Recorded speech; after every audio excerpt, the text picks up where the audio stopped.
Kireka mbasuze kandi mbifurize kugira ibihe byiza nshuti bakunzi ba Ibendera TV, nizere ko mukomeje kugubwa neza no kugira ibihe byiza.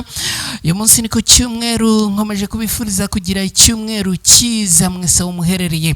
Twinjiye makuru rero na makuru agiye kwitsa no kwibanda mu burasirazuba bwa Repubulika Iharanira Demokarasi ya Kongo. Turaza kunyarukira mu bice bitandukanye mu makuru agaruka by'umwihariko ku mirongo ya politike ndetse na diplomasi.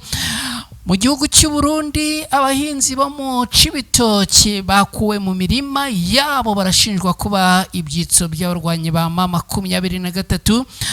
Turaza kubyinjiramo ku buryo burambuye, hanyuma uraza kunyemerera nkubwire yuko butuvugana Alliance Fleuve Congo M23 igiye kugira abayihagararira mu kanama gashinzwe igenzura ry'agahenge mu burasirazuba bwa Repubulika Iharanira Demokarasi ya Kongo.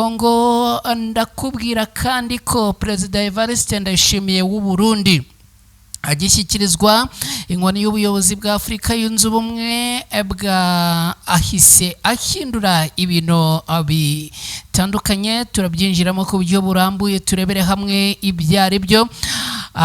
Muri aya makuru kandi uraza kunyemerera nkubwire yuko Perezida William Ruto wa Kenya yamaze gusaba ko habaho impinduka zikomeye mu muryango wa Afurika yunze ubumwe kugira ngo Afurika yunze ubumwe ibe ishoboye neza gukemura ibibazo by'umugabane wa Afurika.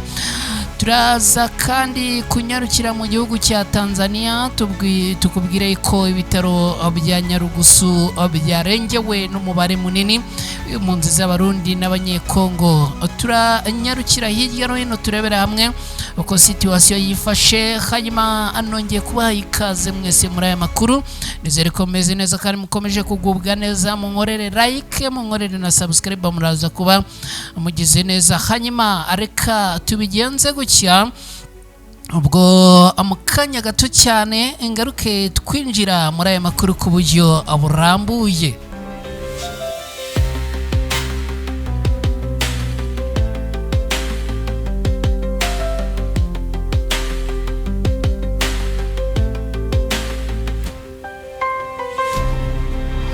Yes, nongeye kuguha ikaze rero, nizere ko ukomeje kugubwa neza. Abantu baherereye mu bice bitandukanye mwese mudukurikiye mbahaye ikaze.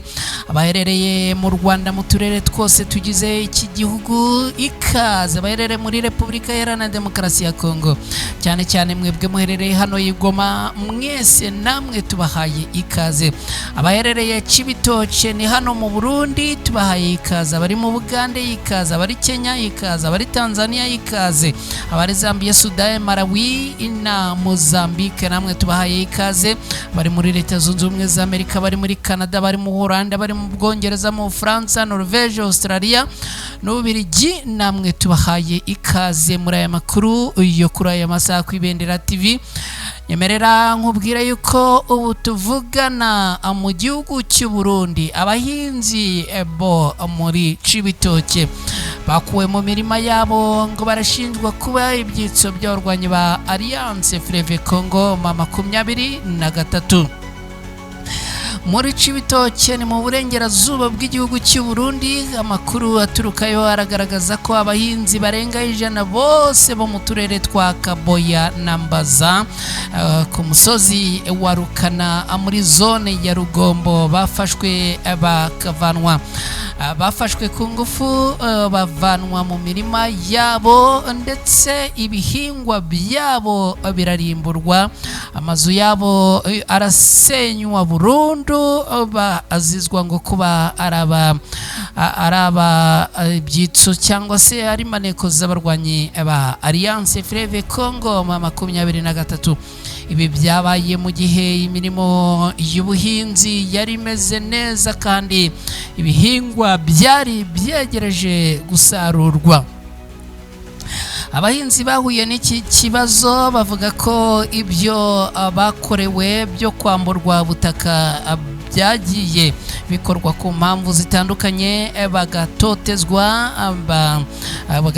n'abakuru b'inzego n'abayobozi batandukanye, ngo bari bazi ko bafitanye umubano n'umutwe wa M23 wo muri Repubulika Iharanira Demokarasi ya Kongo. Ibi rero ngo akaba ari byo bazize. Aba bahinzi bavuga ko ibyo nta shingiro bifite kandi ko ari inzitizi yakoreshejwe nk'ikimenyetso cyo kugira ngo aba bamburwe ubutaka bwabo. Byongeye kandi aba baravuga ko ibihingwa byabo byari byasigaye inyuma y'amezi yo gukora imirimo yo gusarura. Bakavuga rero ko uyu mugambi wo kubarimburira imyaka ari umugambi mubisha cyane. Iyi operasiyo yo kuvanaho aba bahinzi mu mirima yabo yazanwe n'abayobozi bamwe bo mu nzego z'ibanze, barimo n'umuyobozi wa zone ya Cibitoke ndetse n'abagize urubyiruko bizwi nk'imbonerakure, ari bo urubyiruko rw'ishyaka riri ku butegetsi muri iki gihugu cy'u Burundi CNDD FDD. Imbonerakure n'urubyiruko rusanzwe rukoreshwa n'abayobozi mu bindi bikorwa byose birimo bwiru bw'inkuru no gushyigikira ibikorwa bitandukanye byo kwikiza cyangwa se gucunga umutekano mu bice by'umurenge.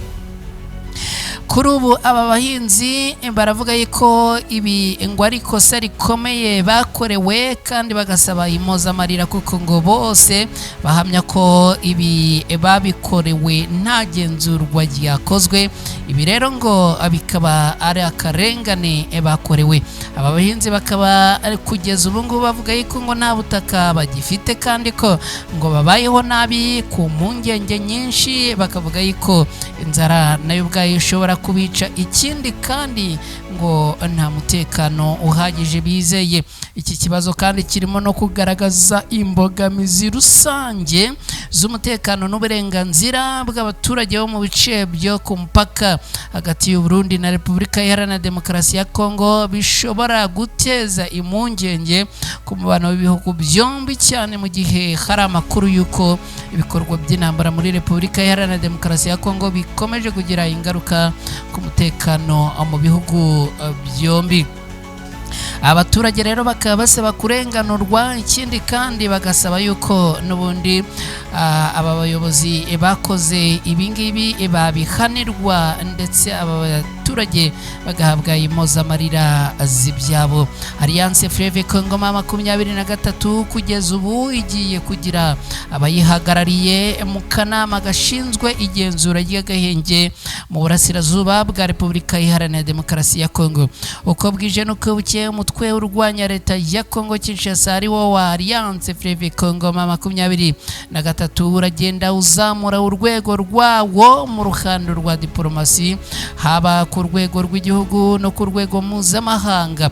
Ibi bigaragazwa nuko leta ya Kongo Kinshasa yari yarawufashe nk'umutwe w'iterabwoba itagomba kugirana nawo ibiganiro.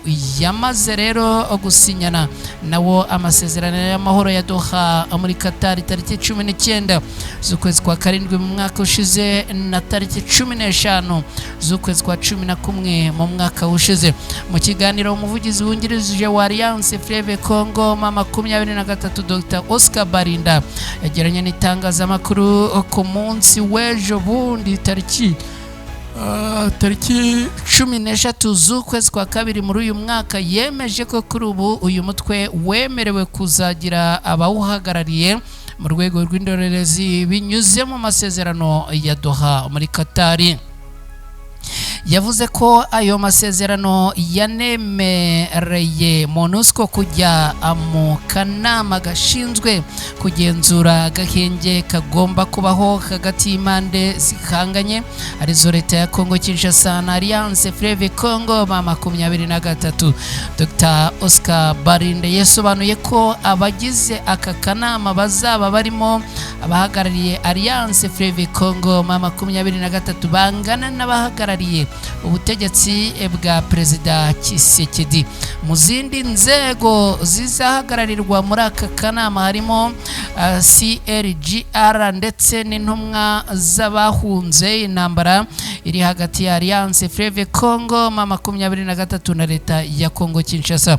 Yongeyeho ko MONUSCO izaba ifite inshingano zo gutanga ubufasha bw'ibikoresho mu rwego rwo gufasha abagize aka kanama gusohoza neza inshingano zabo zo kugenzura iyubahirizwa ry'agahenge no guhuza impande zihanganye. Kwemerera Alliance Fleuve Congo M23 kugira abayihagarariye muri aka kanama bifatwa na bamwe nk'ikimenyetso cy'uko leta ya Kinshasa itakiyifata nk'umutwe w'iterabwoba ahubwo nk'umutwe wa politike n'igisirikare ugizwe n'abanyekongo, bityo bikaba ngombwa kuganira kugira ngo hakemurwe ibibazo byateje intambara mu burasirazuba bw'iki gihugu. Mbere y'ibi leta ya Congo yari yaratangaje ko itazaganira na Alliance Fleuve Congo M23 uretse ibanje kuva mu duce yafashe ikadusubiza leta. Icyakora muri icyo kiganiro Dr Barinda yagaragaje ko abadafite gahunda yo kuva muri utwo duce bafashe, ashimangira ko ababivuga ari inzozi baba barimo kurota ku manywa y'ihangu. Perezida Evariste Ndayishimiye w'u Burundi ku munsi w'ejo yagishyikirizwa inkoni y'ubuyobozi bwa Afurika Yunze Ubumwe yahise agira byinshi ahindura. Mu gihe Evariste Ndayishimiye w'u Burundi yafashe ku mugaragaro ubutegetsi bukuru bwa Afurika Yunze Ubumwe, ni ku munsi w'ejo kuwa gatandatu tariki 14 Gashyantare muri uyu mwaka yateye indi ntambwe ikomeye mu guhindura isura y'imiyoborere ku rwego rw'umugabane, ashyiraho itsinda rye rikomeye rigomba kumufasha kuyobora iyi mirimo y'ingirakamaro. Ni intambwe y'ubuyobozi bw'u Burundi yari ishyigikiwe n'abayobozi b'ibindi bihugu ndetse n'abafatanyabikorwa mpuzamahanga, igamije gushyira imbere amahoro, umutekano n'ubufatanye bwa politike ku mugabane wa Afurika. Ku munsi w'ejo tariki 14 Gashyantare muri uyu mwaka, Perezida Ndayishimiye Evariste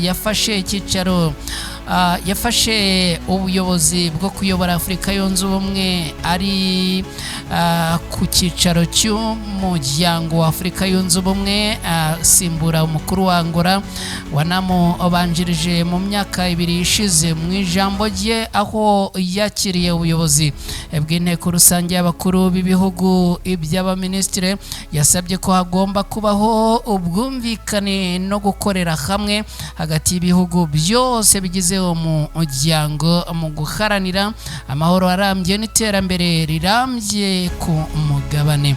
Iki gikorwa cyo gushyira ku murongo cyangwa se cyo gushinga itsinda y'abayobozi bakuru yagenye, harimo abakozi b'inzobere mu bya diplomasi, harimo abashinzwe umubano mpuzamahanga n'imiyoborere y'imirimo ya Afurika Yunze Ubumwe, harimo abagize ibijyanye n'umutekano, amahoro n'ubukungu. Uyu murongo wo kwagura uruhare rw'u Burundi ku rwego mpuzamahanga urashaka gutuma Burundi bugira ijwi rikomeye mu biganiro bya politike, cyane cyane mu guhosha amakimbirane y'ubutegetsi n'ibibazo bitandukanye mu bice bitandukanye by'umugabane wa Afurika.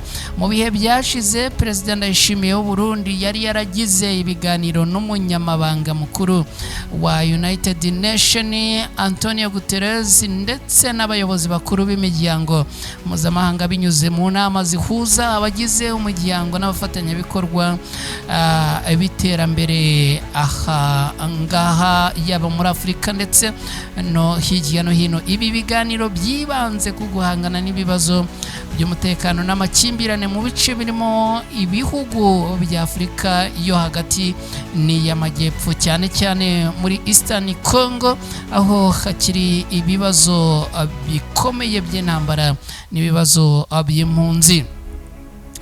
abasesenguzi mu bya politike na diplomasi baravuga ko kuba Perezida Ndayishimiye ari we uyoboye Afurika yunze ubumwe muri uyu mwaka w'2026 bishobora gukurura impinduka mu buryo Afurika yunze ubumwe iyobora imikoranire y'ibihugu by'umugabane cyane cyane mu gihe cy'amahoro n'ibibazo by'umutekano mu bihugu bitandukanye harimo no mu karere ka Eastern Democratic Republic of Congo. Iki gikorwa cyamaze kugaragaza ko hari icyizere cy'uko amahoro, imiyoborere myiza n'ubufatanye bizashyirwa imbere mu biganiro by'akarere n'ibihugu byose bigize Afurika yunze ubumwe. Perezida William Ruto wa Kenya we yasabye impinduka zikomeye mu muryango wa Afurika yunze ubumwe kugira ngo uyu muryango ubashe gushobora neza gukemura ibibazo by'umugabane wa Afurika. Perezida William Ruto wa Kenya ari ku isonga muri gahunda y'ingenzi yo kuzana impinduka mu miterere n'imikorere ya Afurika yunze ubumwe. Avuga ko ari ngombwa kandi ko bidindiza iterambere ry'umugabane niba bitashyizwe mu bikorwa vuba. Avuga ko kugeza ubu Afurika ikomeje kugira ingaruka, avuga ko zigamije gutuma uyu mugabane udatera imbere.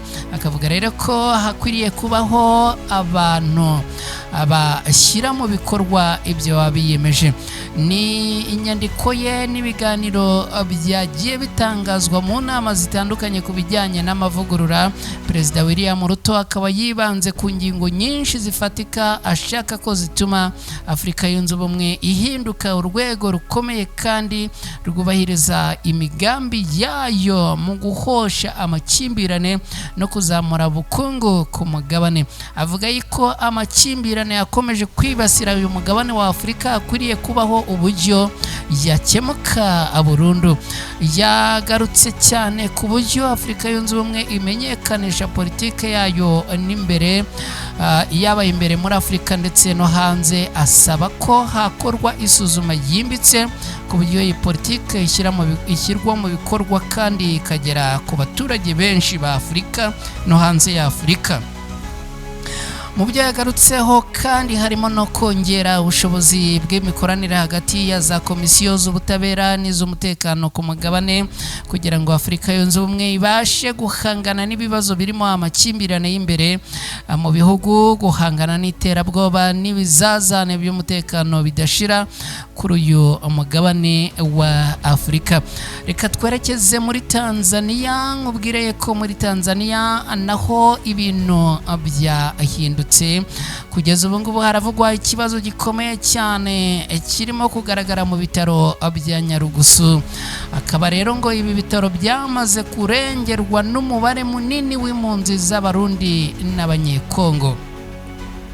Ibitaro bikorera mu nkambi ya Nyarugusu muri Tanzania biri guhura n'ikibazo gikomeye cy'ubwinshi n'ubucucike bw'abarwayi bitewe n'iyongera rikabije y'impunzi zirimo guturuka mu Burundi no muri Repubulika Iharanira Demokarasi ya Kongo. Ibi byatewe n'umutekano muke n'imirwano ikomeje kubera mu bice bitandukanye by'ibi bihugu byombi, bituma abaturage benshi ngo barimo guhunga bagashaka ubuhungiro n'ubuzima bwiza muri iki gihugu cya Tanzania.